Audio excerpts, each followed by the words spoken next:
යාළුවෝ හැමදෙනෙක්ම ආයිබෝවන් කියලා පිළිගන්නවා ලිතු YouTube channel එකට.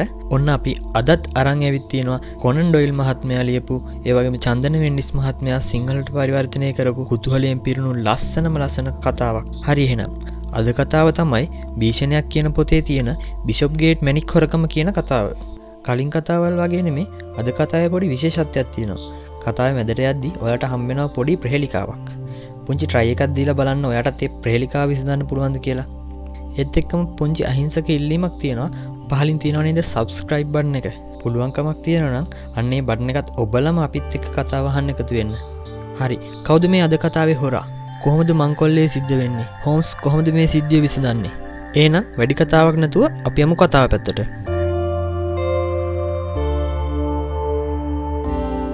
දිගින් දිගටම කුමක්දෝ රසායනික පරීක්ෂණයක යෙදෙමින් සිටි හෝම්ස්ට මා සමග කතා බහ කිරීමටවත් කාලයක් නොතිබිණි. බෙන්සයිල් මධ්‍යසාරය සහ අයඩෆෝම් වල සුවඳ විසිත කාමරය පුරා පැතිර ගියේය. රෑ කෑම වේලාවේදීත් කතා බහ කරමින් කාලය නාස්ති කිරීමට අකමැති වූ ඔහු ඕල්ගර්ගේ ප්‍රායෝගික රසායනික විද්‍යා අත්පොත කෑම මේසේදී දිගහැර ගත්තේය. දින ගණනක් රාත්‍රියේ හරි හැටි නිදි නොලැබීම නිසා ඔහුගේ දිනෙත් නිදිමතෙන් බර වී තිබිණි. එදා රාත්‍රී භෝජන වේලාවේ මේ ගැන මම ඔහුට අවවාද කළෙමි. මේ ආකාරයට අධික ලෙස මහන්සි වීම ඔබගේ ශරීර සෞඛ්‍යයට නම් කොහෙත්ම හිතකර නැහැ හෝම්ස්. හරි හැටි ආහාරයක් නොගෙන දිගින් දිගටම නිදි මරමින් තෙහෙට්ටුව විඩාවට පත්වීම හෘදයාබාධයකට අතවැනීමක්. හරි මගේ මිත්‍රයා හෝම්ස් කීය. මම දන්නවා ඔබ මට මේවා මතක් කර දෙන්නේ මගේම යහපත ගැන සිතා බව. මට උවමනා කරන්නේ තව පැය කීපයක් විතරයි. ඊට පස්සේ මම මේ පරීක්ෂණය ඉවරයි. ඊළඟට මං එක දිගට පැය 7-8ක් නැත්නම් 10ක් 12ක් නිදා ගන්නවා. ඒ නිදි මරපුවට හරියන්නම. ඊට පස්සේ අපි කොහේ හෝ ඈත පළාතක යමු නිවාඩුවක් ගත කරන්න. එසේ කියූ ඔහු යලිත් වරක් තම රසායන විද්‍යා උපකරණ ඇටවුමට ලං වී බන්සන් 10කේ දල්වා ගත්තා. පසුවදා උදෑසන අවදි වී මම තේ මේසෙට පැමිණීමි. මට දකින්න ලැබුණේ හෝම්ස් තවමත් අවදි වී නොමැති බවයි. ඔහු පරීක්ෂණය සඳහා යොදාගත් උපකරණ සියල්ලම පැත්තකට තල්ලු කර තිබිණි. පරීක්ෂණය අවසන් කර ඇති බැව් එයින් මම තේරුම් ගත්තෙමි. කිසිවෙකු බාධා නොකළහොත් හෝම්ස් එක දිගට පැය ගණනාවක් නිදියන බව නිසකය. මා කළ යුත්තේ මෙතනින් ඉවත් යාමයි. සමාජ ශාලාවට ගොස් තර්ස්ටන් සමග බිලියඩ් ක්‍රීඩා වටයක යෙදීමට මම තීරණය කළෙමි. හෝම්ස් අවදි කිරීමට උත්සාහ නොකරන මෙන් හඩ්සන් මහත්මියටද දන්වා මම නිවසින් පිට වී ගියෙමි. දහවල් ආහාරය සඳහා මා නිවසට පැමිණ විට දහවල් 1 පමණ වී තිබිණි. මගේ මිත්‍රයා ඔහුගේ හාන්සිපුඩුවේ වී ඩේලි ටෙලිග්‍රාෆ් පුවත්පත කියවමින් සිටියේය. හලෝ වොට්සන්, ඔහු කීයේ. ඔන්න මං ඔබට උණු පොරොන්දුව ඉටු කළා. රසායන විද්‍යා පරීක්ෂණය මං සෑහෙන කාලයකට අත්හිටෙව්වා. නිවාඩුවක් ගත කරන්න කොහේ හරි යනවා නම් මං ඊට සූදානම්. අපිට යෑමට සුදුසු මොකක් හරි තැනක් ගැන ඔබේ හිතේ තියෙනවද? හුඟ කාලෙකින් අපිට යන්න බැරි වුණා තේම්ස් ගම් යුරේ තැනක නිවාඩුවක් ගත කරන්න. මම කීවෙමි. ඔය ගැන කියද්දි දවස් කීපයකට කලින් තර්ස්ටන් මට කිව්වා නිවාඩුවක් ගත කරන්න අපූර්ව තැනක් ගැන. ඒ කොහෙද? තේමිස් ගංගියුරේ තිබෙන සෝනින් ගම්මානයේ තිබෙනවල ස්වාභාවික පරිසරයේ ලක්ෂණ දකින්න පුළුවන් තැන් කිහිපයක්. බෝට්ටු එක නැගලා ගඟේ සංචාරය කරන්න, මාළු බාන්න, නිෂ්කලංකව කාලය ගත කරන්න ඒ හරිය අපූර්වයිලු. ඒක නම් විශිෂ්ට අදහසක් වොට්සන්. පහුගිය ටිකේ මම මහන්සි වුණු විදිහට උවමනා කරන්නේ ඒ වගේ නිවාඩුවක්. අපි දෙදෙනාගේම සිත්වල තිබුණේ දැඩි උද්‍යෝගයකි. දෙමව්පියන්ගේ නීති රීති වලට යටත් නොවි විනෝද සංචාරයක යෙදීමට සූදානම් වන ගැටවර පාසල් සිසුන් දෙදෙනෙකු මෙන් අප අපමණ සතුටකින් පසු යමු. අන්තිම මොහොතේ හෝම්ස්ගේ අනුග්‍රාහකයෙකු කඩා වැටි අපේ ගමන වලකීදයි මගේ සිතේ බියක්ද නොතිබුණා නොවේ. අල්මාරි වල පතුල් අවුස්සා බෝට්ටු සංචාරයට සුදුසු ෆැනල් ඇඳුම් සොයාගත්තෙමු. උදා උදෑසනින්ම ගමන් ඇරඹීමට අපි බලාපොරොත්තු වෙමු. උදේ 9 වීමටත් පෙර ප්ලැඩින් දුම්රිය පොළට ළඟා වීමට අපට හැකි විය. ගඟබඩ ගම්පියසේ වූ සෝනින් ගමට දුම්රිය පොළක් නොවිය. ළඟම තිබූ දුම්රිය පොළ ටයිෆර්ඩ්ය. එතනට නොදුරින් පිහිටි මෙන්හෙඩ් වෙත දුම්රිය ළඟා වෙදී දුම්රිය කවුරුවෙන් ඉවත බලාගෙන සිටි හෝම්ස්ට කෑ ගැසිනි. අර බලන්නකෝ වොට්සන්. අර ඇතල්නි ජෝන්ස් නේද? මේ මිනිහා මොනවා කරනවද මෙහි? අසුනෙන් එසවුණු හෝම්ස් තම හිස කවුරුවෙන් එළියට දමා දෑත් වනමින් වේදිකාවේ සිටි ජෝන්ස්ගේ අවධානය දිනා ගැනීමට උත්සාහ කළේය. ස්කොට්ලන්ඩ් යාඩ් රහස් පොලිසියේ පරීක්ෂකයෙකු වූ ඇතල්නි ජෝන්ස් තම ගැටලු විසඳා ගැනීමට හෝම්ස්ගේ පිහිටපතා බේකර් වීදියට නිතරම පැමිණ ආයකි. අප දුටු වහාම ජෝන්ස් අප සිටි කවුළු වෙත දිවා ආවේ. අද අපි සාමාන්‍ය රාජකාරි වලින් කට්ටි පැන්න ජෝන්ස්, හෝම්ස් කීය. කොහෙද මේ යාළුවෝ දෙන්න යන්නේ? අපි යනවා විනෝද සවාරියක්, හෝම්ස් කීය. ඒක නෙවෙයි, ඔබ මොනවද මෙහි කරන්නේ? ඔබේ මුහුණේ හැටියට මට කියන්න පුළුවන් ජෝන්ස්, ඔබ මොකක් හරි පැටලුණු ගැටලුවක මුහුණ දීලා. එහෙම නේද? ඔබ ඒක තේරුම් ගත්තේ කොහොමද කියලා මට නම් හිතා ගන්න අමාරුයි මහත්මයා. ලොකු රාජකාරියක් තමයි මට පැවරලා තියෙන්නේ. පෙරේදා රෑ සිදුණු මුතුමැණික් හොරකම ගැන ඊයේ පුවත්පත්වල ඔබ දකින්න ඇති. විල්ටන් සාමිවරයාගේ ගෙට හොරු ඇතුළු වෙලා ආර්යාවේ කනේ කරේ තිබුණු ඒවා හැරෙන්න අනික් ඔක්කොම දියමන්ති මුතුමැණික් අරන් ගිහින් ඔවුන් රාත්‍රී භෝජනය ගන්න අතරේ මේ හොරකම විදලා තියෙන්නේ. ඉනිමගකින් උඩුමහලට නැගලා දොරේ අගුළු කඩාගෙන කෙලින්ම ආර්යාවේ කාමරයට ඇතුළු වෙලා ඇහින්දුටු කිසිම කෙනෙක්වත් ඉතිරි කරලා ගිය හෝඩුවක්වත් මොකවත්ම නැහැ. පහුගිය මාසෙකමාර කාලය තුළ මේ වගේ හොරකම් 6ක් නැත්තම් 7ක් සිදු වුණා.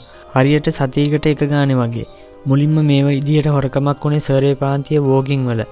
ඊළඟට සෙවනොක්ස්, බික්ලි, හාපෙන්ඩන්, ඊට පස්සේ එෂර් වලට ඇවිත් පෙරේදා රෑ තමයි මින්හෙඩ් වලට ඇවිත් තියෙන්නේ. අපට හොඳටම විශ්වාසයි මේක එකම කල්ලියක් කරන වැඩක් කියලා. එකම තැනකවත් කිසිම සලකුණක් ඉදිරි කරන්නේ නැතුව බොහෝම පිරිසිදුවටයි වැඩේ කරලා තියෙන්නේ. ඕක විසඳ ගන්න බැරි නම් ලබන සතියේ විතර බේකර් වීදියේ පැත්තේ ඇවිත් යන්න එන්න. අපි බලමු දෙන්නගෙන් මොළ යොදවලා මොනවහරි කරන්න පුළුවන්ද කියලා. ආයිබෝවන්. අපේ නිවාඩුව ඉවත් දමා හෝම්ස් මේ පරීක්ෂණයට පටලැතයි මගේ සිතේ බියක් ඇතිවිනි. එහෙත් අවාසනාවකට මෙන් ඔහු ඒ කිසිවකින් මොළය අවුල් කරගත්තේ නැත. අපි සොනින්හි සතියකට කිට්ටු කාලයක් සතුටින් ගත කළෙමු.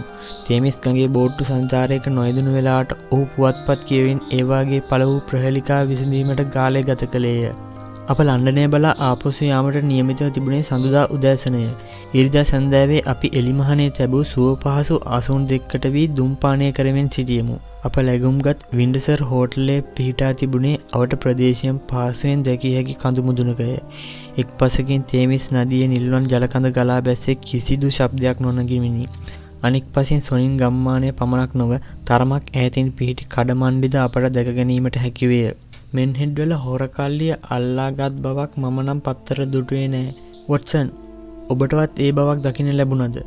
ඇතලිනි ජෝන්ස් ගැනයි හොරු ගැනයි මට සම්පූර්ණයෙන්ම අමතක වුණා. මම කියවෙමි.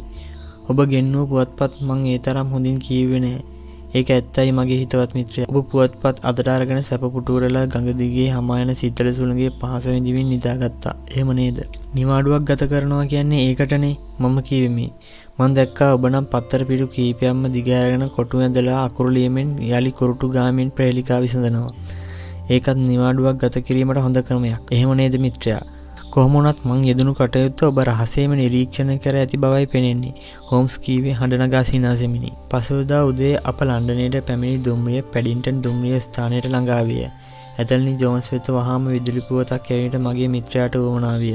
මෙන්හෙඩි ඔබේ මිත්‍රයන් තවමත් හමුුනේ නැත්තම් බේකර් වීදියට පැමිණ මා හමුවන්න. Sherlock Holmes. කුලියරියක නැගී අපි නිවහනට යන අතරේ හෝම්ස් සමග මෙවැනි මංකොල්ල කල්ලිගෙන කතාබහක් ඇරඹීමට මම උත්සාහ කළෙමි. ඒත් එය සාර්ථක නොවීය. ගැඹුරු කල්පනාකට වැටී සිටි ඔහු මගේ කතාබහ ගැන උනන්දුවක් දැක්වුවේ නැත. කුමක් හෝ ගැටලුවක් විසඳීමට තිබූ විට ඔහු මේ අයුරින් කල්පනාවලට වැටී නිහඬවන ආකාරය මා දැක පුරුදු දෙකි. සඳුදා දවසම මේ අයුරින් ගතවීමට ඉඩ ඇති බව මට වැටහිණි. බොහෝ දිනක් වෛද්‍ය පුස්තකාලය වෙත යෑමට නොහැකි වූ බැව් මට සිහි වුණේ එවිටයි. ක්‍රියාකාරී වෛද්‍යවරයෙකු ලෙස මේ කාලයේ රෝගීන්ට ප්‍රතිකාර කිරීමේ මා නොයදෙනු බව සැබෑය. එහෙත් ජීවිතයේ ඉතිරි කාලය සඳහා මා සතුව තිබුණු එකම ධනය මගේ වෛද්‍ය ඥානය හා මා ලබා ඇති පළපුරුද්ද පමණි. එබැවින් නිතිපතා බ්‍රිතාන්‍ය වෛද්‍ය සංගමයේ සංගරා කියවීමටත් හැකි සෑම විටකම වෛද්‍ය සම්මන්ත්‍රණවලට සහභාගී වීමටත් මම අමතක නොකළෙමි. ක්‍රයිටීරියන් අවන්හලටද ගොඩ වෙද්දී මා ආපසු එන විට ඇඳිරි වැටී තිබිනි. හෝම්ස් විසිත කාමරයේ සිටියේ පුවත්පතක් දිගහැරගෙන කඩදාසියක යමක් සටහන් කරමිනි. මේ ඔහුට සුපුරුදු ප්‍රහේලිකා විසඳීමක් බව මම තේරුම් ගතිමි. වොට්සන්, ඔබේ මිත්‍රයා ලෙස්ටර් ට්‍රවුස්ටෙන්ට් මොකද කියන්නේ? ඔහු ඕස්ට්‍රේලියාවේ ස්ථිර පදිංචියට යන්න තීරණය කළාද? හෝම්ස් විමසුවේ. හෝම්ස්, ඔබ කොහොමද දැනගත්තේ මට ලෙස්ටර් හමු වුණු බව? ඊළඟට ඔහු ඕස්ට්‍රේලියාවට සංක්‍රමණය වෙන්න තීරණය කර ඇති බව? ඒක ඊටාම සරලයි වොට්සන්. නමුත් මා එය පැහැදිලි කළොත් ඒකේ අගය සම්පූර්ණයෙන්ම නැති වෙලා යනවා. නෑ. මට මේක දැනගන්නම ඕමනයි. මම කීවෙමි. හොඳයි, මං කියන්නම්. පහුගිය මාසයක කාලේ සෑම සතියකම සඳුදා දවසට ඔබ වෛද්‍ය පුස්තකාලයට ගියා. ඔබ කොහොමද ඒක දැනගත්තේ? ඔබ ආපහු ගෙදරදී ලැන්සට් සංගරාවේ පරණ පිටපතක් බෑර දෙන අංශයෙන් අරගෙන ආවා. ඒ වෛද්‍ය පුස්තකාලයෙන් නෙමෙයි නම් වෙන කොහෙන්ද? ඔබ නිවැරදි. ඊළඟට එයින් එක් අවස්ථාවක ඔබ ළඟ තිබුණා පත්‍රිකාවක්.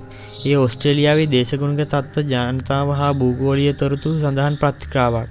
එදා ඔබ තමයි කිව්වේ ඔබේ මිත්‍ර වෛද්‍ය ලෙස්ටර් ඕස්ට්‍රේලියාවට යම්දෝ නොයම්දෝ කියා කල්පනා කරමින් සිටින බව. හරි.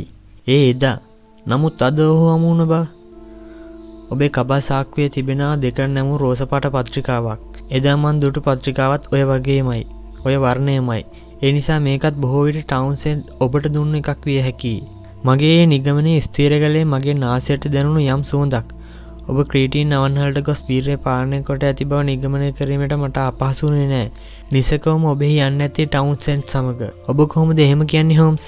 සමහර වෙලාවට මං එහි යන්නේ මගේ මිත්‍රයා තර්ස්ටන් සමග. වොට්සන් මගේ මිත්‍රයා. ඔබ තර්ස්ටන් සමග එහි ගියා නම් ඒ බිලියට් තරඟයට යෙදුනට පස්සේ. එහෙමනම් ඔබේ වම් කබා අතේ කෙළවරේ යටපැත්තේ තැවරුණු රටහුණු මට දකින්න ලැබෙනවා. අද මට එවන්නක් දකින්න ලැබුණේ නැහැ.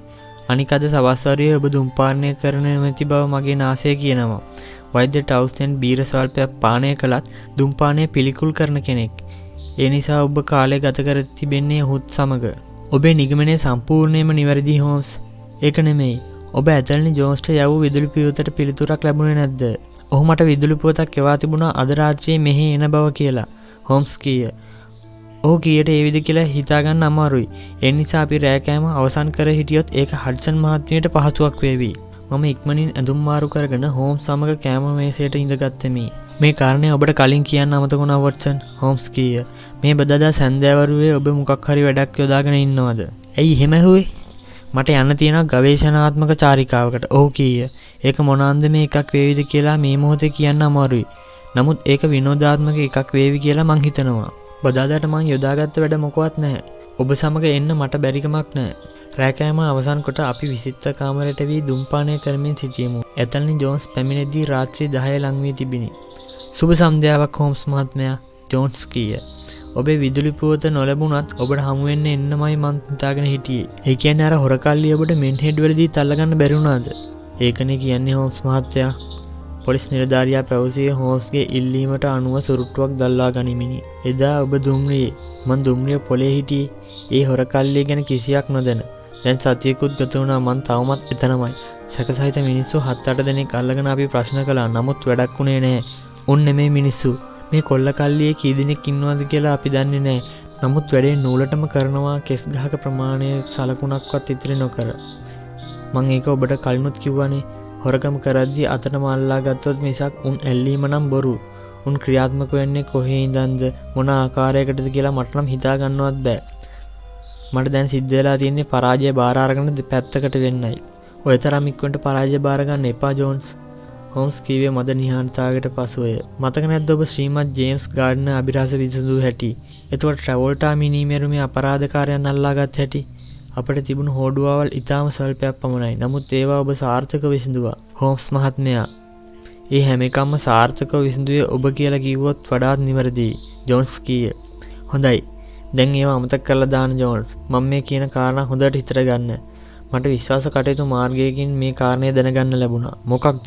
මේ එන බදාදා රෑ රන්නාභරණ සහ මුතුමණික් මංකොල්ල කෑමේ සැලැස්මක් තියෙනවා. ස්ථානීය සන්බරි. ඔබ සමහරට දන්නවත් ඇති. සන්බරි කියන්නේ තේම්ස් ගඟ අසබඩ තියෙන කුඩා ගම්මානයක්. ඕන් බිඳින්න සැලසුම් කරගෙන ඉන්නේ කාගේ නිවසද කියන තොරතුරු අවාසනකට වගේ මට ලැබිලා නැහැ. ඊළඟට ඒක හොරුන් කී දෙනෙක් සහභාගී වෙනවද කියන කරුණත් මට ලැබිලා නැහැ. මම නම් අනුමාන කරන්නේ හොරුන් 3 දෙනෙකු විය යුතුයි කියලා. මෙතනින්දී මට දැනගන්න ලැබිලා තියෙන වැදගත්ම කාරණේ තමයි හොරුන් එකිනෙකා හමු වෙන්නේ බදාදා හැන්දෑවේ 6:00ට සන්බරි දුම්රිය පොලේදී. මෙන්හෙඩ් සිද්ධියට සම්බන්ධයෙන් ඔබ හොයන මහත්වරුම තමයි මේ කටයුත්තේ යෙදෙන්නේ. හෝම්ස් මේ අයුරින් සිදුවීමට යන මංකොල්ලයක් පිළිබඳ විස්තර පවසද්දී පොලිස් නිලධාරියා එය අසා සිටියේ අතිශයට පුදුමයට පත්වේ. හෝම්ස් මහත්මයා, මං ඔබ හොඳින් අඳුරන නිසා ඔබ කියන සෑම වචනයක්ම විශ්වාස කරනවා. ජෝන්ස් කීය. බලන්න මහත්මයා, පහුගිය සතියෙන් මං ගත කළේ එංගලන්තයේ භාගයක පවන පොලිස් ස්ථානයක සම්බන්ධ වෙමින්. රහස් පොලිස් සේවයේ නිලධාරීන් එක්ක තොරතුරු හුවමාරු කරගනිමින්. ඒ වුණත් ඔබ මේ දෙන තොරතුරු වලින් 10 පංගුවක් ඒ අයගෙන් මට ලැබුණේ නැහැ. ඔබ සතියක නිවාඩුවක් ගත කරලා ඇවිත් මට දෙනවා පැහැදිලි තොරතුරු රාශියක්ම. ඔබට මේ තොරතුරු ලැබුණේ කොහෙන්ද කියලා මං ඇහුවට කමක් නැද්ද මහත්මයා? මං ඔබට කිව්වේ විශ්වාස කටයුතු මාර්ගයකින් කියලා. දැනට ඔබ වෙත හෙළි කරන්න පුළුවන් එපමණයි. මෙතනදී ඔබ ක්‍රියාත්මක වෙන්නේ කුමන ආකාරයකටද මං කැමතියි ඒ ගැන දැනගන්න. එහෙමත් නැත්නම් ඔබ කැමතිද පළමුවෙන් මගේ යෝජනාවලට කන් දීලා ඉන්න? එතකොට ඔබට පුළුවන් ඔබේ අදහසුත් ඉදිරිපත් කරන්න. ඒ ක්‍රමය වඩාත් හොඳයි මහත්මයා. වොට්සන්, මං කියන දේ ඔබත් හොඳින් අහගන්න ඕනේ. ඒ මොකද ඔබත් මාත් සමග එන නිසා. මං ඔබට කලිනුත් කිව්වා වගේ සන්බරි කියන්නේ හැමින්කෝට් වලටත් හැතැම්ම කීපයක් ඈතින් පිහිටි කුඩා ගමක්. සන්බරි දුම්රිය පොලේ තියෙන්නේ තේමිස් ගම් ඉවුරට හැතැම්ම පමණ දුරින්. නමුත් සන්බරි ගමේ ජනාකීර්ණ කොටස අවන්හල් කඩවීදිය හා රජයේ ආයතන තියෙන්නේ තේමිස් ගඟට සමීපව.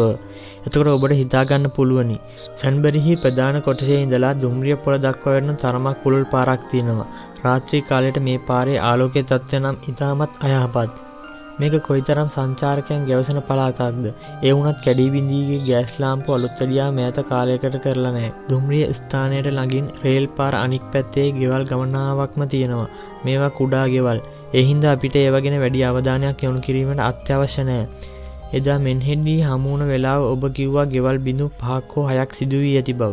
අනික මේ හැම එකම සිදුුනේ පවුල් වල අය රාත්‍රී භෝජන ගනිමින් සිටින වෙලාවේ බව. එහෙම නේද? එකම තැනක ඊටාම සුළු වෙනසක් සිදු වෙලා තියෙනවා කියන්න පුළුවනි. ඒ මොකක්ද? එතනදී හොරු ඇවිත් තියෙන්නේ රෑ කෑම වෙලාවට පස්සේ කියලායි අපි හිතන්නේ. ඇයි මොකක්ද එතන සිදුණු වෙනස? රාත්‍රී භෝජනයේ අන්තිම කොටස එළඹුණාට පස්සේ සලාද පිළිගන්වද්දී ගෙහිමි කාන්තාවට විශේෂ දෙයක් මතක් වුණා. ඒ තමයි සලාද වලට දැමීමට විනාගිරි කුළුබඩු මිශ්‍ර සෝස් බෝතලයක් තමන් මෑතකදී මිලදී ගත් බව. ඒක තිබුණේ ඇගේ නිදන කාමරයේ. ඉතින් ඇය සේවිකාවට කිව්වා නිදන කාමරයට ගිහින් සෝස් බෝතලේ අරන් එන්න කියලා. හොරු ටික ඒ වෙලාවේ ඉන්නේ නැත්තේ කාමරයට බොහොම කිට්ටුවෙන්. ඒ මොකද සෝස් බෝතලේ අරගෙන වෙලාවේ කාමරයේ කිසිම වෙනසක් තිබුණේ නැහැ. නමුත් ඊට පැයකට පස්සේ මේ සේවිකාවම එම කාමරය පිරිසිදු කරන්න ගියා. හොරු ඇවිත් ගිහින් බව දැනන්නේ එතකොටයි. ඒ හින්දා අපට සලකන්න පුළුවන් හැම හොරක්කමක්ම සිදුනේ රාත්‍රී භෝජනය ගන්න අතරතුර කියලා. හොඳයි. මේ පුද්ගලයන් සන්බරි වෙලත් Tamanගේ රාජකාරියේ යෙදෙන්නේ මේ සැලැස්මටමයි කියලා අපි උපකල්පනය කරමු. හෝම්ස් කීය. මම යෝජනා කරන්නේ මේකයි. මේ වැඩේට ඔබේ දක්ෂතම පොලිස් භටයන් 3-4 දෙනෙක් තෝරා ගන්න. ඕන් සිවිල් ඇඳුම් වලින් සැරසී සිටිය යුතු බව අමුතුවෙන් කියන්න ඕමනා නැහැනේ. හෙට උදෙන්න ඔබ ඔවුන් සමග සෙන්බරි වෙත යා යුතුයි. ගිහින් ඒ අවට හැම නිවසක්ම අවන්හලක්ම සියුම්ම විමසීමට ලක් කරන්න. ඔය නිවාසවලත් සංචාරකයන්ට නවාතැන් දෙන බව අමතක කරන්න එපා. ඔබ සොයා බැලිය යුත්තේ ඒ පැත්තට අලුතෙන්ම ආව අමුත්තෙක් සිටිනවා නම් ඒ කවුරුන්ද කොහෙන්ද කියලයි. වයස්ගත අයත් කුඩා දරුවන් අරගෙන එන අයත් අපට පහසුවෙන් බැහැ කරන්න පුළුවන්නේ. ඊළඟට හොයලා බලන්න බදාදා හැන්දෑවට කාගේ හරි ගෙදරක රාත්‍රී භෝජන සංග්‍රහයක් හෝ බාල් නැටුමක් තියනවද කියලා. මේක බොහොම කුඩා ගම්මානයක්. කවුරුත් එකිනෙකා ගැන හොඳින් දන්නවා. ඒ නිසා මේ කාරණා හොයාගන්නම ඔබට එච්චර අපහසු වෙන එකක් නැහැ. ඔබෙහි කැඳවාගෙන යන පොලිස් භටයන් සල්බරි වෙලම රඳවා එන්න. කාගේවත් හිතවල සැකයක් ඇති නොවන විදිහට ඔවුන් බෝට්ටු පදවන බෝට්ටුකාරයන් හැටියට ඇඳ පෙළඳෙන සිටියොත් ඉතාම හොඳයි. ඒ අවට ප්‍රදේශය ගැන ඔවුන් හොඳ දැනුමක් ලබා ගත්තොත් ඒ තරමටම හොඳයි. හෙට හැන්දෑව වෙද්දී ඔබ යලිත් මේ ගෙදරට ආ යුතුයි. එතකොට අපිට පුළුවන් බදාදාට අපිට කරන්න තිබෙන මෙහෙයුම් සැලසුම් කරන්න. කල්ැතුව ආපහු එන්න හැකියොත් කෙලින්ම මෙහෙට එන්න. අපි එක්ක රැය කෑම ගන්නත් පුළුවන්. තම කතාව අවසන් කළ හෝම්ස් විශිෂ්ට කාමරයේ ඉහළ පහළ ඇවිදීමට පටන් ගත්තේ පොලිස් නිලධාරියාගේ ප්‍රශ්න ඇතොත් ඒවාට පිළිතුරු දීමට සූදානම් වෙමිනි. සන්බරි ගැන විමසීම් කීපයක් කළ ඇතල් ජෝන්ස් අපෙන් සමුගත්තේය.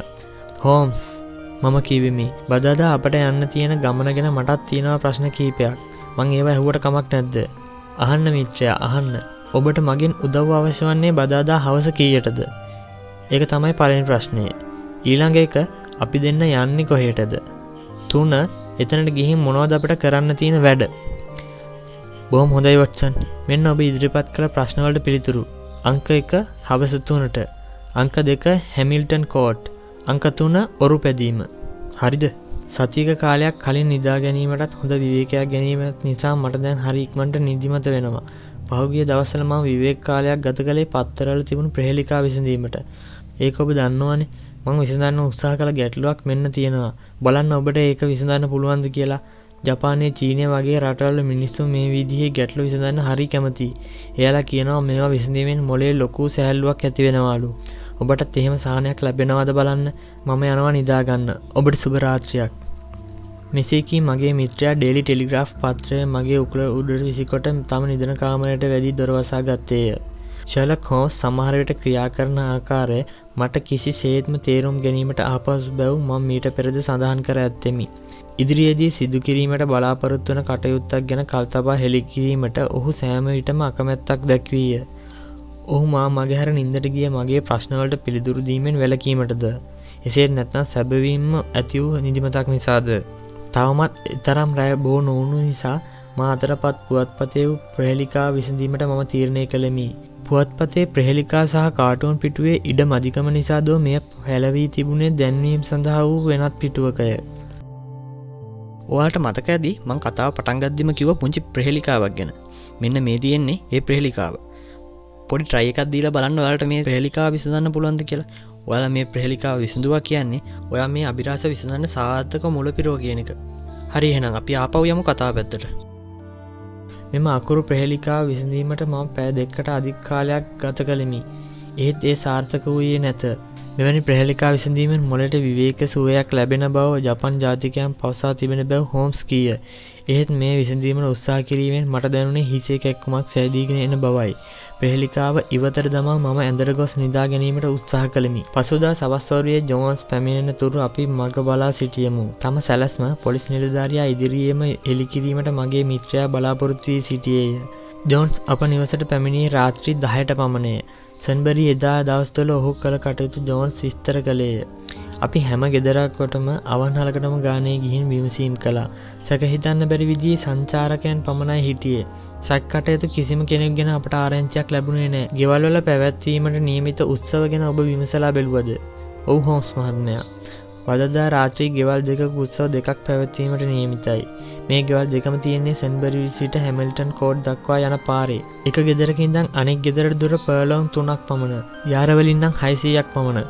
මිනිත්තු 5කින් යන්න පුළුවන් දුරක්. මේ ගෙවල් කාගේවද? මොනවද පැවැත්වෙන උත්සව? ඒ කීයේ ඉඳන් කීය වෙනකන්ද කියලා ඔබ හොයාගත්තද? ඔව් මහත්මයා, ජෝන්ස් කීය. එක තැනක් කපිතාන් ඔලන්ඩෝ ජැක්සන්ගේ ග්‍රීන් ටී නිවස. එහි තිබෙන්නේ කපිතාන්ගේ දියණියගේ උපන්දින උත්සව. ඒකට ඉහළ පෙළේ අමුත්තන් ගණනාවකට ඇරයුම් කර ඇති බවට ආරංචි. අනෙක් තැන සර් ඩෙනිස් මිල්ටන්ගේ බිෂොප් ගේට් විලා මන්දිරය. එහි තිබෙන්නේ රාත්‍රී භෝජන සංග්‍රහයක්. ඒක පැවැත්වෙන්නේ සර් ඩෙනිස්ගේ හා මිල්ටන් ආර්යාවගේ එකම දියණිය විවාහ ගිවස ගැන නිවසට යලි පැමිණීම නිමිත්තෙන්ලු. මේකටත් සම්භාවනීය අමුත්තන් රැසක් පැමිණෙන බවට ආරංචි.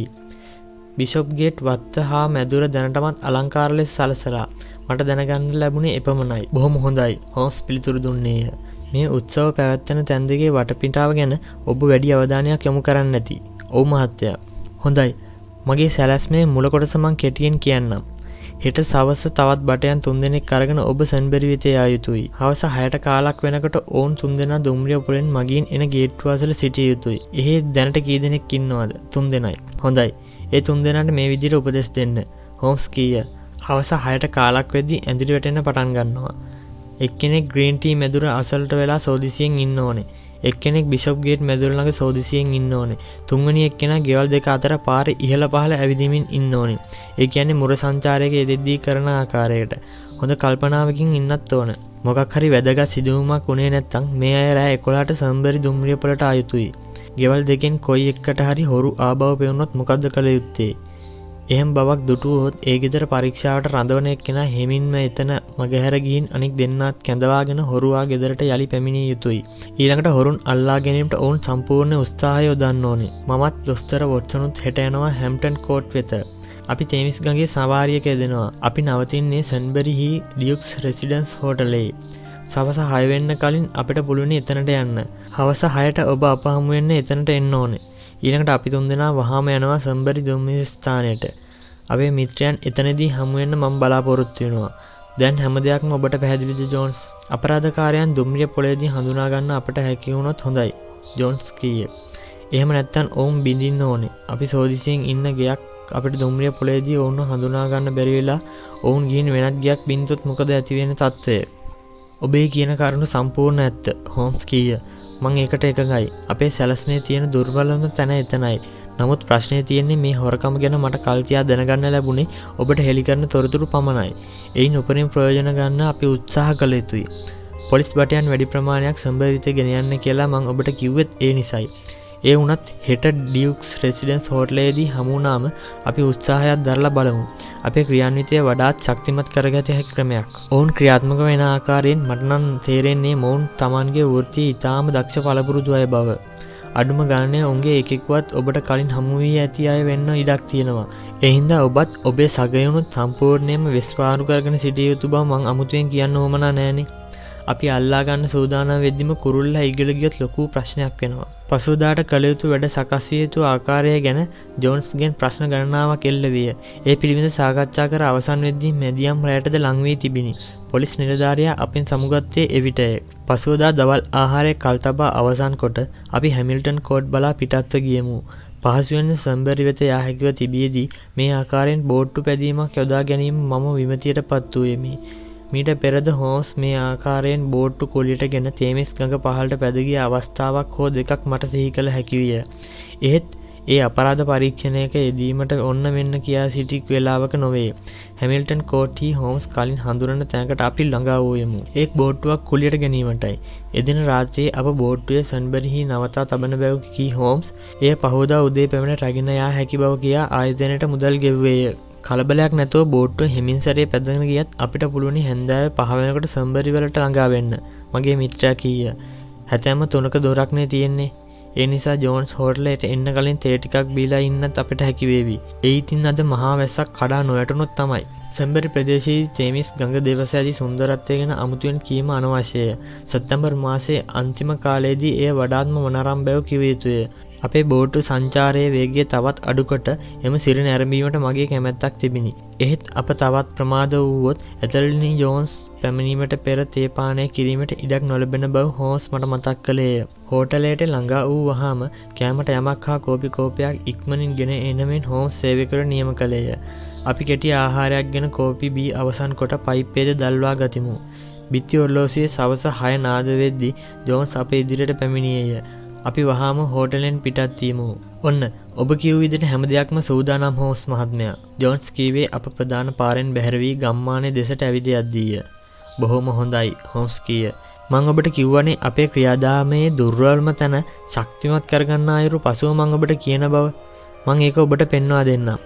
යමු මේ පැත්තෙන්. සාමාන්‍ය පාරෙන් කුඩා පටුමකට පිවිසි හෝම්ස් කෙටි දුරක් ඉදිරියට ගොස් කුඩා නිවසක දොරට තට්ටු කළේය. ඔබ සූදානම්ද ටොම්? ඔහු විමසුවේය. හෝම්ස් මහත්තයා නේද? මම සූදානම්. දොරක් වසන හඬ ඇසිනි. ඒ සමග හෝම්ස් සමග අමුත්තෙක් ඉදිරියට ආවේය. මේ අමුත්තා ටොම් වෙස්ට් බව මම හඳුනා ගතිමි. කලකට පෙර වෘත්තියෙන් දීවරයෙකු වූ ඔහු විනෝදයට බිලිබෑම සඳහා පැමිණි සංචාරකයන්ගේ උපදේශකයෝද වීය. මේ තමයි මගේ මිත්‍රයෙකු වන ටොම් වෙස්ට්. හෝම්ස් කීවේ අමුත්තා අපර හඳුන්වා දෙමිනි. ටොම් පරම්පරා ගණනාවක් මෙහි පදිංචි පෙළපත කෙනෙක්. මේ ගමේ මිනිස්සු, ගෑනු, ළමයි හැම කෙනෙකු ගැනම ටොම් දන්නවා තමන්ගේ අතේ රේඛා ගණනට. ගෙවල්, පාරවල් ඔක්කොමත් දන්නවා. අපි හැන්දෑවේ 6ට එන බව මම ටොම්ට විදුලි පෙවතිකින් දැනුම් දීලායි තිබුණේ. දැන් මහත්තුරුනි, මං කියන කාරණා හොඳින් අහගන්න. ඔබ දන්නවා සම්බරිවල තියෙන්නෙත් එංගලන්තයේ පුරාම තියෙන කුඩා දුම්රිය ස්ථානවල සැලසුමට ඉදිකරපු දුම්රිය පොලක්. දුම්රියෙන් ඇවිත් වේදිකාවට බහින අයට ගරාදි වැට කෙළවරේ පිටවීමේ ගේට්ටුවක් හෙවත් දොරටුවක් තියෙනවා. පෝටවරයෙක් එතන ඉඳගෙන පිටවී යන මගීන්ගේ ටික එකතු කරනවා. ඔබට මතක නේද මට ලැබී තිබුණු ආරංචිය? සම්බරි දුම්රිය පොලේදී මිත්‍රයන් හමුවීමට නියත හවස 6:30ට. අහඹෙන් වගේ සිදුවන තවත් දෙයක් තියෙනවා. ඒ තමයි ලන්ඩන් නගරයේ සිට එන දුම්රියක් සම්බරි වලට ළඟා වෙනවා හවස 6:26ට. ඔවුන් හමුවන වෙලාව හවස 6:30ට යොදාගත්තේ මේ දුම්රිය නිසා වෙන්න පුළුවනි. එහෙනම් අපිට පුළුවනි එක්තරා උපකල්පනයකට එන්න. ඒ තමයි මේ හොරකල්ලියේ එක්කෙනෙක් නැත්නම් කීප දෙනෙක් එන්නේ මේ දුම්රියෙන්. හොඳයි, දැන් දුම්රිය එන්න සූදානම්. නමුත් තාමත් ඇවිත් නැහැ. ටොම්ට පුළුවනි අපට කියන්න දුම්රිය පොලේ ඉන්න අය අතර සන්බරි ගමේ අය කවුද, අමුත්තන් කවුද කියලා. අපි ඔවුන් ඒ කියන්නේ අමුත්තන් ගැන හොඳ අවධානයකින් සිටිය යුතුයි. දුම්රිය පොලේ සැකසහිත අය කවුරුන්ම හිටියේ නැත්නම් ඊළඟට අපි අවධානය යොමු කරන්නේ ළඟා වූ දුම්රියෙන් බහින අය වෙත. ජෝන්ස්, මෙන්න මේ කටයුත්ත සඳහා ඔබේ බටයන් ගේට්ටුවෙන් පිටත රඳවන්න. ඔවුනට පුළුවන් අඳුරු මුළුවලට වෙලා අපේ සංඥාවන් ගැන කල්පනාවෙන් ඉන්න. එයාලට දැකලා පුරුදු නැති අමුත්තෙක් ගේට්ටුවෙන් පිට වෙන්න ලං වෙනකොට ටොම් එයාගේ හිස සොලවලා සංඥාවක් කරනවා. මමත් ටොම් දිහා බලාගෙන ඉඳලා සංඥාව ඒ විදිහටම අනුමත කරනවා. ඔබත් ඒ අනුවම හිස සොලවා එළියෙන් ඉන්න ඔබේ බටයන්ට සංඥාව කළ යුතුයි. ටොම්ගේ හිස සෙලවීම අනුව මමත් හිස සොලනවා. ඒ යම් විදියකින් ටොම්ගේ සංඥාව ඔබට මගහැරුණොත් ඔබේ පහසුවට. ඔබේ බටයන් මේ සැකසහිත පුද්ගලයන් පිටිපස යා යුතුයි. ඔවුන්ගේ ගමනාන්තය කොහෙද කියලා දැනගෙන ඔබට දැනුම් දෙන්න ඕනේ. ඒ හැමතොරතුරක්ම දැනගත්තට පස්සේ ඔබ එන ඩියුක්ස් රෙසිඩන්ස් හෝටලයට. සර් වොට්සන් සහ මම එතනට යනවා. ඒ ඔබේ රාජකාරිය පටන් ගත්තට පස්සේ. හරි නේද ජෝන්ස්? ඔන්න දුම්රිය එන ශබ්දයක් ඈතින් ඇහෙනවා. සංඥාවක් වැටුණා. අපි දැන් යනවා වේදිකාවට. හෝම්ස් ටොම් සමග ඉදිරියට යද්දී තරමක් උත්සාහයෙන් කතා බහක් කරඹුවේ. ඒ තේමස් ගඟේ මාළු අල්ලා ගැනීමට හා පහසු අපහසු කාල ගැනයි. දුම්රිය ඉදිරියට එද්දී එහි ශබ්දයෙන් හෝම්ස්ගේ කතාව යටපත් විය. ඔහු ටොම්ගේ කනට කර අමතනු මට ඇසිනි. ටොම් පිටවීමේ ගේට්ටුවෙන් ඉදිරියට යන අය ගැන හොඳින් සෝදිසියෙන් ඉන්න. නුපුරුදු කෙනෙකු දුටු ගමන් ඔළුව වනලා ඔබේ සැරයටේ මිටෙන් මගේ ඇලයට හිමින් අනින්න. එතකොට මාත් හිස සොලනවා. අපි දිගටම hina වෙවි කතා කරමු. දුම්රියෙන් බැස්සේ මගෙන් සුළු සංඛ්‍යාවක් පමණි. ඔවුන් පෙළ ගැසී පිටවීමේ ගේට්ටුවට ලංවන අයුරු ටොම් නිහඬව බලා සිටියේය. කීප දෙනෙකු පිටවී ගිය පසු ටොම් හිස සොලවා හෝම්ස්ගේ කනට කෙඳිරුවේය. අර දුඹුරු පාට තොප්පියක් දාපු උස හැඩි දැඩි මිනිහා. අර වටපිට බලන්නේ. එයා මන් දැකලා පුරුදු නැති කෙනෙක්. ඔහු දොරටුවෙන් පිටවීමත් සමග හෝම්ස් සම හිස වේගයෙන් සෙලෙව්වේය. මම net කොනකින් නමුත්තා දෙස බලා සිටීමි. ගේට්ටුවෙන් එළියට යමින් ඔහු වටපිට බැලුවේය. දුම්රියෙන් ආ තවත් පුද්ගලයෙකු පිටවීමේ ගේට්ටුවට ලංවන අයුරු අපි දුටුවෙමු. දුඹුරු තොප්පිකාරයාගේ හිස ඉබේම සෙලුනේ තම මිතුරෙකු දැක ගැනීමට හැකි වූ නිසා විය යුතුය. අන්න එයත් මේ පැත්තට අමුත්තෙක්. ටොම් කෙඳිරිලි හඬකින් කීය. හිස සොලමින් යලිත් තම සංඥාව කළ හෝම්ස් ඊළඟට මා ඇමතුවේය. වොට්සන් දැන් ඔබ මේ යන සෙනගත් එක්ක පිටවීමේ තැනින් පිටවෙන්න යනවා වගේ ඉදිරියට යන්න. එතකොට මං කෑ ගහනවා ජිම් කියලා. එවිට ඔබේ හිතෙන් තප්පර 5ක් ගණන් කරලා ඊට පස්සේ ඔව් කියලා පිළිතුරු දීලා අපි ඉන්න පැත්තට එන්න. දුම්රියෙන් පැමිණි මගීන්ගෙන් අවසන් කීප දෙනා ගේට්ටුවෙන් පිටත් වෙමින් සිටියහ. මම ඉක්මනින් ඉදිරි පියවර කීපයක් ලැබුවෙමි. අවසන් කීප දෙනාගේ පිටුපසට එකතු වීමට මට හැකි විය. අපේ අවධානය යොමු වූ පුද්ගලයන් දෙදෙනා ගේට්ටුවෙන් පිට වූ මොහොතේ හෝම්ස් ශබ්ද නගා ජිම් යනුවෙන් අමතන හඬ මට පැහැදිලිව ඇසිනි. මා සිතින් 5ට ගණන් කරන අතරේ ගේට්ටුවෙන් පිට වී සිටි අය අතරින් කෙනෙක් හලෝ යනුවෙන් පිළිතුරු දුන්නේය. ඔව් යන පිළිතුර මගේ මුවෙන් පිට වූයේ ඊට තප්පර 2-3කට පසුවය. එකවරම පුදුමයටපත් මම හලෝ යනුවෙන් පිළිතුරක් දුන්නේ කවුද යන්න බැලීමට දෙනෙත් ඒ දෙසට යොමු කළෙමි. අපි කලින් දුටු දෙදෙනාට අමතරව තවත් පුද්ගලයෙක් ඔවුන්ට ලං වී සිටියේය. ඔවුන් තිදෙනාගේම මුහුණු යොමු වුණේ හෝම්ස් වෙතයි. ඒ වන විට මා පිටවීමේ දොරටුවේ ටිකට් එකතු කරන පෝටර්වරයාට හොඳට සමීපය. මා සඳහන් කළ තිදෙනා සිටියේ මගේ අතින් ඇල්ලිය හැකි තරම් දුරිනි. මා ඔව් කියා ආපසු හැරී යද්දී එකෙක් අනකොට මෘදු හඬෙන් මෙසේ කියනු ඇසිනි. මං හිතුවේ ජිම් ඒ මිනිහා අඩු ගැහුවේ තමුසෙට කියලා. මේ සියල්ල සිදු වූයේ ඒවා ඔබට කියවීමට ගත වූ වේලාවටත් අඩු එනම් තප්පර 30කට පමණ කාලයකදීය. මා හෝම්ස් සිටි තැනට ලං වෙද්දී ඔවුන් දෙදෙනාම සිනාසීමට පටන්ගෙන තිබිනි. ජිම් ඇතුළු පිරිසගේ සිත්වල සැකයක් ඇති නොවීමට හෝම්ස් මෙසේ සිනාසෙනු බව මම තේරුම් ගත්තෙමි. වැඩ කටයුතු ඉතාම සතුටුදායක අන්දමින් සිදු කෙරුණා. හෝම්ස් කීය. ජිම්ගේ පෙනුම ඔබට හරිහැටි පෙනෙන්නට ඇති අපට වඩා. කොහොමද වොට්සන් ඔහුගේ පෙනුම? උසයි. මුහුණ පුරා වැවුණු කළු රැවුලක් තිබුණා. ඇඳුම් වලට උඩින් තද අලු පාට වෙහි කබයක් ඇඳගෙන සිටි බවක් ඔබට දකින්න ලැබෙන්න ඇති. අතේ තිබුණා කළු පාට ලොකු ගමන් මල්ලක්. හිසේ තිබුණේ රෙදි වලින් මැසූ සැහැල්ලු තොප්පියක්. ඔබේ ඒ නිරීක්ෂණය ඉතාමත් වැදගත් මගේ මිත්‍රයා. අපි යමු. අපි දුම්රිය පොළේ සිට අන්ධකාරයේ ඉදිරියට ගියෙමු. අපේ ආර 30ක් හෝ 40ක් ඉදිරියට යද්දී පාර අයිනේ පඳුරකට මුවා වී සිටි කෙනෙක් පාරට පැන්නේය. කලබල වෙන්න එපා මහත්තුරුනි. මම ජෝන්ස්. ඔහු කීය. හෝම්ස් මහත්මයා මේ සැරේ ඔබෙන් ලැබුණු ආරංචිය ඉතාම නිවැරදි එකක් වගේ මට පේන්නේ. ඒ ගැන කිසිම සැකයක් නැහැ. මට පුළුවන් වුණා උන්ගේ එකෙක් අඳුනා ගන්න. අර රෙදි තොප්පි දාගෙන උන්නු එක හොර තක්කඩියෙක්. ඔබ දැන් යන්නේ හෝටලයටද? ඔව්. මම යන්න ඕනේ මගේ මිනිසුන්ගේ වැඩේ හරියටම කරනවද බලන්න. ඒව පිළිවෙලක් වුණා මං වහාම ඔබේ හෝටලයට එන්නම්. මෙසේ කී ජෝන්ස් ඉක්මන් ගමනින් පිටත් වී ගියේය. අපි ආපසු හෝටලේ දෙසට ඇවිදාවෙමු. ටොම් අපිත් එක්ක හෝටලයට යමු. මොනාරි කාලා බීලා එමු. හෝම්ස් කීවේ ටොම් වෙස්ටය. මුලදී එම ඇරයුම් ප්‍රතික්ෂේප කළත් හෝම්ස්ගේ පෙරැත්ත නිසා මද වේලාවකට හෝටලයට ඒමට ටොම් එකඟ විය. කල්තබා හෝම්ස් දී තිබූ උපදෙස් අනුව ටොම් වෙත සංග්‍රහයක් ඉක්මනින් කෙරිනි. ජෝන්ස්ට ආපසු පැමිණීමට තා පැයක පමණ කාලයක් ගත විය. ඒ අතරතුර කාලයේ හෝම්ස් ගත කළේ තේමිස් ගඟෙන් අල්ලා ගත හැකි කුඩා මත්ස්‍යයන් පිළිබඳව ටොම් වෙස්ට් කළ විස්තරයකට සමන් දෙමිනි. ඇතල්නි ජෝන්ස් හෝටලයට පැමිණි පසු ටොම් අපෙන් සමුගන පිට වී ගියේය. හෝම්ස් මහත්මයා උන් කිසිම බයක් සැකක් නැතුව ඒ පාරේ ඉදිරියට ඇවිදගෙන ගියාලු. උන් ගිහින් තියෙන්නේ අර බිෂොප් ගේට් මැදුර ළඟට. පාරේ සෙනග ටිකක් අඩු වෙන තුරු උන් කළුවරට වෙලා හැංගිලා බලාගෙන ඉඳලා තියෙනවා. සෙනග අඩු වුණු ගමන් උන් තුන්දෙනා තාප්පේ උඩින් වත්තට පැනලා තියෙනවා. මිනිත් 10ක් බලාගෙන ඉඳලා මගේ මිනිහෙකුත් වෙනත් තැනකින් තාප්පෙට උඩින් වත්තට පැන්නාලු. මිනිහා බොහොම පරිස්සමෙන් කළුවරේම ඇවිදලා බලලා තියෙනවා. වත්ත පහළ ඈත කළවරේ තියනවලු ගිම්හාන මණ්ඩපයක්. උන් තුන්දෙනා ගිහින් හැංගිලා තියෙන්නේ එතනලු. ඒක බලාගෙන මගේ මිනිහා ආපහු ඇවිත් විස්තරේ කිව්වා. අපේ තවත් දෙන්නෙක් මං යවුවා තාප්පෙට උඩින්. එයාලා ගිහින් ගේ කිට්ටුවම තියෙන මල් පඳුර අතර හැංගවේවි. කලින් ගිහින් ආව මිනිහා මං අහපව් යවුවා. එයාට බාර කටයුත්ත අර තුන්දෙනාම හැංගුණු ගිම්මාන මණ්ඩපය ගැන සෝදිසියෙන් ඉඳීම.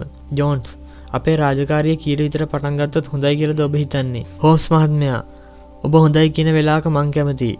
භෝජන සංග්‍රහය පටන් ගැනීමට නියමිත රෑ 8ට. දැන් 8ට ළඟයි. ඒ කියන්නේ අපි පිටත් වෙන්න කාලේ හරි. වොට්සන් ඔබත් සූදානම් වෙන්න. හෝම්ස් කීවේ අසුනෙන් නැගී සිටිමිනි. ඔබේ රිවෝල්වරය කබා සාක්කුවේ දමා ගන්න. ඒක අමතක කරන්න එපා. මහත්වරණි මං කැමතියි ඔබට අනතුරු අඟවන්න. ජෝන්ස් කීය. මට අඳුරගන්න පුළුවන් වුණේ එක මිනිහයි. මිනිහා බොහෝම භයානක ගනුදෙනුකාරයෙක්. රිවෝල්වරය පාවිච්චි කරන්න ඔහු මොහොතක්වත් ප්‍රමාද වෙන කෙනෙක් නෙමෙයි. හෝම්ස් කළ සංඥාව අනුව අපි එතනින් පිටත් වියමු. එදා රාත්‍රියේ දැඩි අන්ධකාර එකක් විය. අහස කළු පැහැති වැසි වලාකුළු වලින් බර වී තිබිනි. තේමිස් ගංගාව දෙසින් හම ආ වේගවත් සුළඟේ තිබුණේ දැඩි සීතල ගතියකි. පාරේ තිබූ පාළු අන්ධකාර බව ඉදිරියට යද්දී ක්‍රමයෙන් වැඩි විය. අපේ ගමනාන්තය වෙත ළඟාවීමට පෙර හෝම්ස් අපේ ගමන මදකට අත්හිටුවේය. ජෝන්ස් මුලින්ම ඔබ එතනට යා යුතුයි. ගිහින් බලාගෙන එන්න හැම දෙයක්ම අපි හිතුව විදිහටම සිද්ධ වෙනවද කියලා. මිනිත්තු 10කින් ආපසු පැමිණි ඔහු සියල්ල සතුටුදායක බව අපට දැනුම් දුන්නේය. ඉන්පසු අපි ඉදිරියට ගියමු. නිවස් සහිත ඉඩම් වටා තාප්පය පිළිබඳව හරි වැටහීමක් අපට ලැබුණේ එය හරි හැටි දැකගත් පසුවය. උසින් අඩි 4කට අඩු වූ තාප්පය උඩින් අනික් පැත්තට පැන ගැනීමට වැඩිහිටියකට දුෂ්කර නොවේය. අපි තිදෙනාම අඳුරු තැනකින් තාප්පය මතින් අනික් පැත්තට පිවිසියෙමු. අනික් පොලිස් නිලධාරීන් දෙදෙනා සැඟවී සිටි පඳුරු වෙත ජෝන්ස් අපව කැඳවාගෙන ගියේය. අපි දෙදෙනාද ඒ කිට්ටුවෙන් සැඟවුණෙමු. බිෂොප් ගේට් මන්දිරයේ සෑහෙන තරම් විශාල තට්ටු දෙකකින් සමන්විත වාසභවනක් විය. පහළ තට්ටුවේ විශාල ස්තූපය විචිත්ත කාමරය හා අනෙකුත් කාමර සියල්ල දීප්තිමත් ආලෝකයකින් ඒකාලෝක වී තිබිණි. ඒත් උඩ තට්ටුවේ හොඳින් ආලෝකමත් කර තිබුණේ කාමර දෙකක් පමණි. අනෙක් ඒවායේ තිබුණේ කණාමැදිරි ආලෝකයකි. නුදුරින් වූ දෙව්මැදුරක රාත්‍රී 8 නාද වෙද්දී අප අසලින් වූ මල් පඳුරු පිටුපස සැඟවුණා පමණි. කාලය ගත වූයේ ඉතාමත් සෙමින්යයි අපට හැඟිනි. එහෙත් තව පැය භාගයක් පමණ ගත වෙද්දී කිසිවෙකුගේ පා ගැටෙන නුදුරින්ම ඇසිනි. ඉතා පරිස්සමෙන් අඩි තබමින් පැමිණි තිදෙනෙකු ගේ ඇසලට ලං වූ ආකාරය අන්ධකාරයේ සෙවණැලි අතරින් යන්තමින් දැක ගැනීමට හැකි විය. පිල් හොඳට බලපන් පෙන්න දෙක් මානේ කවුරුවත් ඉන්නවද කියලා. එකෙක් කොඳුරුන ඇසිනි. කවුරුවත් පේන්නේ නැහැ. අනිකා පිළිතුරු දුන්නේය. එහෙනම් මට තල්ලුවක් දීපන්. එකෙක් හොඳටම පහත් වී බිම එන තබා ගත්තේය. අනිකා තම දෙපා පළමුවෙන්නාගේ උරහිස මත තබා කරට නැගුණේ ස්තූපයේ වූ කණුවක ආධාරයද ලබා ගනිමිනි. එන තබාගත් එකා දැන් ඉහළට ඉසවුනේය. ඒ සමගම ඔහුගේ කරමත සිටි එකා උඩුමහලේ සඳළුතලයේ ආරුක්කුවක් අල්ලා ගත්තේය. එතනින් ඔහු ඉතාමත් පහසුවෙන් උඩුමහලට පිවිසුනේය. මේ ආකාරයෙන්ම තුන්වැන්නෙක්ද උඩුමහලට නැගුණේය. හරි. දැන් ඉතින් මල්ල දීපන්. උඩට නැගුණු එකෙක් කොඳුරුන ඇසිනි. ඔවුන් ගෙනා ගමන් මල්ලට ලණුවක් ගැටගසා තිබූ බවත් මම තේරුම් ගතිමි. ඒ කුමක් නිසාද යත් බිම සිටි එක්කෙනා ඉහළට විසිකරේ කැරලි ගැසූ ලණුවකි. එය අල්ලාගත් උඩුමහලේ සිටි එකෙක් ක්‍රියාත්මක විය. ගමන් මල්ල ඉතාමත් හෙමින් ඉහළට ගිය ආකාරය මම දුටුවෙමි. මිනිත්තු කිහිපයක් යනතුරු අපට ශබ්දයක් නොඇසිනි. කිසිවක් දැක ගන්නට නොලැබිනි. උඩුමහලට නැගුණු දෙදෙනා ජනේලයක් අරගැනීමට උත්සාහ දරුවා විය යුතුය. තවත් මිනිත්තුවක් හෝ දෙකක් ගත වෙද්දී ක්ලික් හඬක් ඇසිනි.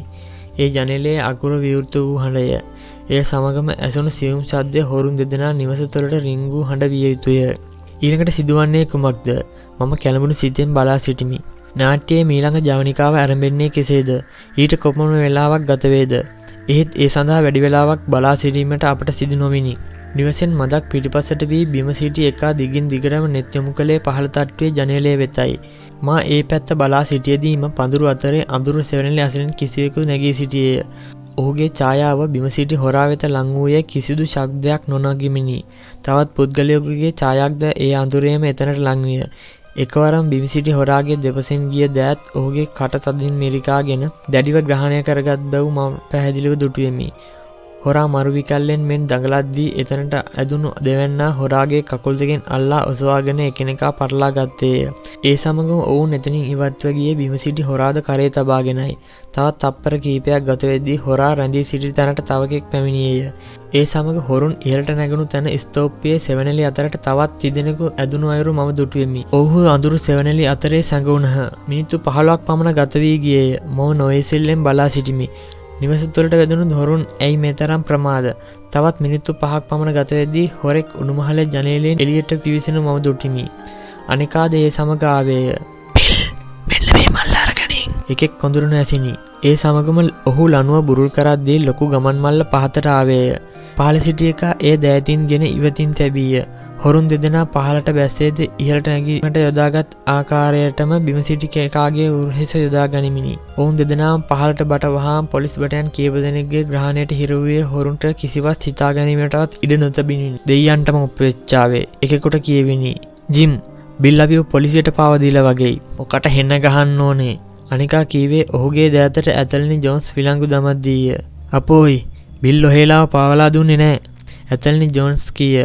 මෙන්න මේ මිනිහා තනකොළ ගොඩේ පෙරලිලා ඉන්නවා කුදලපු ඌරෙක් වගේ. කෝ බලන්න ඔය ගමන් මල්ලේ තියෙන්නේ මොනවද කියලා. හෝම්ස් කිව්වේ පොලිස් බටයෙකු අතේ තිබූ මල්ල තුලට ලන්තෑරුම් එළිය යොමු කරමිනි. මුතු මැණික් දියමන්ති සමග රිදී රත්තරන් ආභරණ මේවල අයිතිකාරයන් කැඳවලා ඒ අයට පෙන්වලා හිටියොත් වඩා හොඳයි. විලංගු දැමූ සොරුන් තිදෙනා පොලිස් බටයන් භාරයේදී සිටියේදී ඇතනි ජෝන්ස් නිවසේ සීදුන අද කළේය. ඒ අනුව පැමිණියේ වයස්ගත සේවකයෙකු පමණි. නිවසේ ප්‍රධානියා කැඳවීමට ජෝන්ස් කළ ඉල්ලීමට සේවකයා එකඟ වූයේ බලවත් අකමැත්තෙනි. අන්තිමේදී නිවසේ ප්‍රධානියා වූ සර් ඩේනිස් මිල්ඩන් අප ඉදිරියේ පෙනී සිටියේ තම සාදයට බාධා කිරීම ගැන තරමක් කෝපයට පත්වය. මහත්වරුනි, ඇයි මේ විදිහට අපට කරදර කරන්නේ? මොකද්ද ප්‍රශ්නේ? ප්‍රශ්නේ නම් එච්චර බලපතල එකක් නෙමෙයි. හෝම්ස් කීය. ඔබ සාද පවත්තන අතරේ හොරු තුන්දෙනෙක් ඔබේ ගේ බිඳලා. බලන්න මේ ඔබට හා ඔබේ අමුත්තන්ට ආйти ආභරණ මුතුමැණික්ද කියලා. සර් ඩෙනිස් මුතුමැණික් ආභරණ ලෙස බලා සිටියේ කිසිවක් විශ්වාස කිරීමට පවා අපහසු අයුරින් දෙනෙත් විශාල කරගෙනය. මේ වැඩ කටයුතු වල කෙලවරක් වීම බොහෝ වේලා ගත වීමට ඉඩ ඇති බව හෝම්ස් මා සමග කීවේ එතනින් පිටත්ව එමට සූදානම් වෙමිනි. ජෝන්ස් මහත්තයාට කියන්න ඔහුගේ ලන්ඩන් මිත්‍රයන් දෙදෙනා ආපසු හෝටලයට ගිය බව. ඔහුට අපි හමුවෙන්න උවමනා නම් හෙට හැන්දෑවේ බේකර් වීදියට ආවොත් හමුවෙන්න හැකි බවත් කියන්න. හෝස් මේ තොරතුරු කීවේ ජෝන්ස්ගේ ජ්‍යෙෂ්ඨ සැරයන්වරයාටයි. ඉන්පසු අපි එතනින් පිටත් වී ආපසු හෝටලයට ආවෙමු. පහවදා උදෑසන දුම්රියෙන් අපි ලන්ඩනයට පැමිණියෙමු. වෝටලූ දුම්රිය පොලේ අලවිකර සෑම පුවත්පතකම ප්‍රධාන ප්‍රවෘත්තිය දී තිබුණේ බිෂොප් මන්දිරයෙන් රන් ආභරණ මුතුමැණික් කොල්ලකෑ හොරකල්ලිය පොලිසියට අසූ පුවතයි. අපි මිත්‍රයා වුණු මහන්සියට මිනිහට පාඩුවක් නම් වෙන්නේ නෑ වොට්සන්. මේ ටික කියවලා බලන්න. හෝම්ස් කීවේ මෝර්නින් ලීඩර් පත්‍රයේ කොටු කර තිබූ පුවත්පතක් පෙන්වමිනි. ස්කොට්ලන්ඩ් යාඩ් පොලිසියේ අපරාධ පරීක්ෂක ඇතලිනි ජෝන්ස් මහතාගේ තීක්ෂණ බුද්ධිය නොවන්නට මෙම හොරකල්ලිය කිසි දිනක පොලිසියට කොටු නොවන්නට ඉඩ තිබිනි. සෑම විටම නිහඬ පිළිවෙතක් අනුගමනය කරන ඔහු තම හපන්කම් ගැන පුවත්පත්වලට පාරම් බාන අයෙකු නොවේ. මෙවැනි බුද්ධිමත් රහස් පරීක්ෂකයන්ට රහස් පොලිසියේ සේවය නිසිතැන ලබා දීමට පොලිසියේ ඉහළම නිලධාරීන්ගේ අවධානය යොමු විය යුතුය. සැකයක් නැහැ. මේ සැරේ නම් ජෝන්ස්ට උසස් වීමක් ලැබෙනවා. මම කිව්වෙමි. එදා දිවා භෝජනය ගැනීමට අප සූදානම් වෙදී ඇතලින් ජෝන්ස් බේකර් වීදියේ අපේ නිවහනට පැමිණියේය. හෝම්ස් මහත්මයා, ඔබට කොහොම ස්තුති කරන්නද කියලා මට නම් තේරෙන්නේ නැහැ. ජෝන්ස් කීවේ හෝම්ස්ගේ ඇරෙමින් මේසයට හිඳ ගනිමිනි. මගේ විශිෂ්ට ජයග්‍රහණය ගැන සුබපතලා රට පුරා ඉන්න මගේ මිත්‍රාගෙන් මට විදුලි පුවත් ලැබෙනවා. ඉතින් කොයිතරම් හොඳද? හෝම්ස් කීය. මං හිතන්නේ පොලිස් ලොක්කන්ගේ අවධානයක් දැන් ඉතින් ඔබ වෙත යොමු වේවි. ඒක හරි හෝම්ස් මහත්මයා. ඒ වුණාට මගේ හිත දන්නවා මේකේ ගෞරවය සම්පූර්ණයෙන්ම හිමිවිත්තේ ඔබට කියලා. කවුද ඔබට මේ ඔත්තුව දුන්නේ? කොහොමද මේ අභිරහස විසඳුවේ? මම හැමදාම දැනගත්තේ ඩේලි ටෙලිග්‍රාෆ් පුවත්පතේ තිබූ දැන්වීමකින්. හෝම්ස් කීය. දැන්වීමකින්? ජෝන්ස් සහ මම අපි දෙදෙනාම එක හඬින් ඇසුවෙමු. සති 6ක පමණ කාලයක් තිස්සේ මේ හොරකම සිදුවුණු බව ඔබ එදා අපට කිව්වා. හරියටම ඔය කාලය පුරාම එම පුවත්පතේ පළවුණු දැන්වීමක් වෙත මගේ අවධානය යොමු වුණා. එදා මෙන්හෙඩිහිදී ඔබ අපිට හමු වුණානේ. ඊට දින 3කට කලින් මං ඒ දැන්වීම පුවත්පතේ දුටුවා. ඊළඟට යලිත් ඒ දැන්වීම දකින්න ලැබුණාම තමයි මං කීවේ සන්බරිහි බදාදා හැන්දෑවේ හොරකම සිදුවන බව. මහත්මයා, කොහේ දැන්වීම? මං කැමති ඒක කියවලා බලන්න ජෝන්ස් ඉල්ලා සිටියේය. වොට්සන්, කෝ මං අර ඔබට දුන්නු ඩේලි ටෙලිග්‍රාෆ් පුවත්පත? මම මේ හෝම්ස් අතට පත් කළෙමි. මගේ මිත්‍ර වොට්සන් දොස්තර මහත්මයාටත් මේක කියවලා බලන්න දුන්නා. ඔහු ඒකේ තිබුණු පණිවිඩය තේරුම් ගත්තාද කියලා නම් මට කිව්වේ නෑ. බලන්න ඔය රතු පාටින් රවුමක් ඇඳ තියෙන දැන්වීම. කී හෝම්ස් මුවෙන් පිටවීමට ආ සිනාවත් යටපත් කරගත්තේය. රතු පාටින් රවුන්ඩ් කර තිබුණේ ඔහු මට විසඳීමට දී තිබූ ප්‍රහෙලිකාවය. මද වේලාවක් ඒ දෙස බලා සිටි ජෝන්ස්ගේ මුහුණ කෝපයෙන් රතු බව මම තේරුම් ගත්තෙමි. අන්තිමේදී ඔහු පුවත්පත ඉවතට විසි කළේය. හෝම්ස් මහත්මයා, මොකද්ද මේකේ තේරුම? ඔබ මාව විහිළුවකට ගත්තද? අන්තිමට ජෝන්ස් කීවේ කෝපය පිට කරමිනි. කලබල වෙන්න එපා ජෝන්ස්. විස්තර හැම එකක්ම එතන තිබුණා. ඔබට බැරි වුණා දෙක කියවා තේරුම් ගන්න. හෝම්ස් කීය. තේරුම් ගන්නේ කොහොමද? ඒ ඉංග්‍රීසි නෙවෙයි. වෙනින් මොකද්ද බහූතයක්? වොට්සන් මගේ මිත්‍රයා. මේක විසඳන්න ඔබත් පැය 2-3ක් ගත කර ඇති බව මන් තේරුම් ගත්තා. ඒ ඉවත දමා තිබුණු කුරුටුගේ කඩදාසි වලින්. හෝම්ස් කීය. ඒක ඇත්ත. මට මේකේ අගක් මුලක් තේරුම් ගන්න බැරි වුණා. මම කියවෙමි. හැබැයිට මේක ලිවීමේදී එච්චරම ගැඹුරු රහසකමක් අනුගමනය කරලා නැහැ. කෑම කාලේ ඉවරනහම මම පෙන්වන්නම් මේ පටලැවිල්ල විසඳන හැටි. දහවල් භෝජනය අවසන් වූ පසු කඩදාසියක් අතටගත් හෝම්ස් මෙහි වූ රහස් පණිවිඩය හෙළි කරන හැටි අපට පෙන්වා දුන්නේය. ඔබට පෙන්වාද මෙතන පේලි දෙකකට තිබුණත් මේ තිබෙන්නේ එකම පණිවිඩයක් බව. මේ හැම වචනයක්ම අකුරු 4ක වචනයක් කර තිබෙන්නේ කියවන්නාගේ මොලේ අවුල් කිරීමට. මුලින්ම ඔබට තියෙන්නේ වචන වෙන්නකොට මේ පණිවිඩයේ අග කෙළවරේ සිට මුලට ලිවීම. එතකොට අපට ලැබෙනවා මෙන්න මෙහෙම දෙයක්. දැන් ඔබට තියෙන්නේ මේ අකුරු පේලියම වචන වලට වෙන් කිරීමට පමණයි. මේ බලන්න. අන්තිමට යොදා ඇති QTZ වල කිසිම තේරුමක් නැහැ. ඒක තියෙන්නේ පණිවිඩය විසඳීමට උත්සාහ කරන කෙනෙකු නොමග යැවීමට. ඒ වගේම අන්තිම වචනේ අකුරු 4 සම්පූර්ණ කිරීමට. හොරුන් සති ගණනක් තිස්සේ ඔවුන්ගේ මිත්‍රයාට පණිවිඩය යවුවේ පුවත්පතේ පෞද්ගලික දැන්වීම් තීරයේ පළ කෙරුණු දැන්වීමක් මගින්. ඔබ දන්නවනේ වොට්සප් පුවත්පත්වල පළන මේ අන්දමේ ගැටලු සහගත දැන්වීම්වලට මම විශේෂ අවධානයක් යොමු කරන බව. කලින් සතිවල මේ ප්‍රහේලිකාව පළ වෙද්දී මම ඒක කියවලා පණිවිඩයේ තේරුම අරගෙන තිබුණා. නමුත් ඒ කුමක් සම්බන්ධයෙන්ද කියලා වටහා ගැනීමට තරම් දත්ත මට ලැබී තිබුණේ නැහැ. එදා මෙඩන්හෙඩ්හිදී ජෝන්ස් හමු වෙලාවේ ඔහු නගර කීපයක නම් කියාගෙන ගියා. වෝකින්, සෙවන් ඕක්ස්, බික්ලි, හාපෙන්ඩන්, ඒෂර් ආදී හැම නගරයක්ම ඔය පිළිවෙලින් මගේ මොලේ සටහන් වී තිබුණා. අන්තිම දැන්වීමේ මෙන්හෙඩ් දුටුවාම මගේ මොලේට පණිවිඩය ලැබුණේ සීනුවක් නාදුණා වගේ. ඊළඟ මංකොල්ලේ සිදුවන තැන සන්බරි බව දැනගත් වහාමයි මං ජෝන්ස්ව දැනුවත් කළේ. මට සමාවෙන්න හෝම්ස් මහත්මයා. ඔබේ බුද්ධිමත් බව නොවන්න මේ ගැටලුව පොලිසියට නම් කවදාකවත් විසඳ ගන්න ලැබෙන්නේ නැහැ. මේකේ ගෞරවයේ හිමි යුතු ඔබට බව මං මගේ උසස් නිලධාරීන්ට දැනුම් දෙන්න ඕනි. කොහොමඩවත් එපා ජෝන්ස්. මේ විසඳීමෙන් මම විශාල තෘප්තියක් ලැබුවා. මට ඒ ඇති. ඒක නෙමෙයි වොට්සන්. බිතෝවන් සංධානයේ සංගීත ප්‍රසංගයක් පැවැත්වෙනවා. අද එන්නේ රෆායෙල් එස්ට්‍රාඩා මහත්මයා. අපි ඒකට සමන් දී රෑ කෑමට යමු ඉතාලිය අවන්හලකට. අපිට හුඟ කාලෙකින් බැරි වුණා නේද මසරවල්ලා චීස් සහ කුකුල් මස් දැමු ලසඤ්ඤා රස විඳින්න.